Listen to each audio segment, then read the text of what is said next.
सद्गुरु साक्षात परब्रह्म तस्मै श्री गुरवे नमः। बोला श्री सत्यनारायण महाराज की जय। आता सत्यनारायण कथेचा अर्थ सांगा। एकदा नैमिषारण्यात शौनकादी ऋषींनी पुराण सांगणाऱ्या सुताला प्रश्न केला।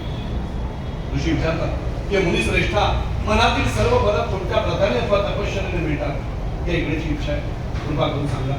सूत म्हणतात की मुनी हो, नारदांनी हाच प्रश्न एकदा भगवान महाविष्णूंना विचारला। त्यावेळी विष्णूंनी नारदांना ते सांगितले, तेच मी तुम्हाला सांगतो। शांत चित्ताने एकदा महायोगी नारद मुनी जनतेवर दया करावी अशा बुद्धीने अनेक लोकात फिरत असताना मनुष्य लोकात म्हणजे आपल्या भारतात आहे आणि मनुष्य लोकात आपल्या पूर्व कर्माप्रमाणे अनेक योनींमध्ये जन्म घेऊन विविध प्रकारची दुःख सर्व लोक भोगीत आहेत असे पाहून कोणत्या साधनाने त्यांची दुःख येणार की नाही असा विचार करून नारद मुनी नाही करावा।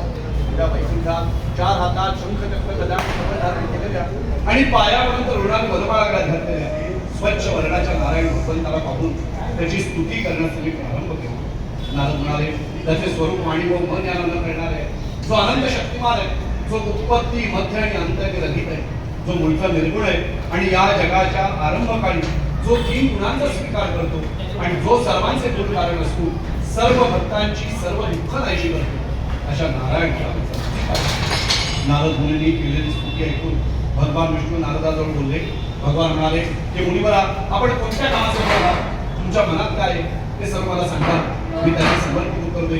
नारद म्हणतात की भगवंता, मृत्यू लोकातील सर्व लोक आपण केलेल्या पापकर्माप्रमाणे अनेक योनींमध्ये जन्म घेऊन विविध प्रकारचे दुःख भोगतात।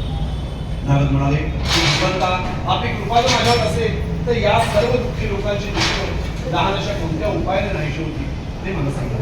भगवान म्हणतात, नारदा, लोकांवर कृपा करण्याच्या उद्देशाने जो प्रश्न विचारलायस तो फार सुंदर आहे। म्हणूनच जे व्रत केल्याने सर्व जीवांची सर्व दुःख नाहीशी होतात असे एक सोपे परंतु महापुण्यकारक असे व्रत या व्रताला सत्यनारायण व्रत असे म्हणतात। हे विधीपूर्वक केले असता व्रत करणारा मनुष्य या लोकी सर्व काळ सुख भोगून शेवटी आनंदाने मोक्ष पावतो।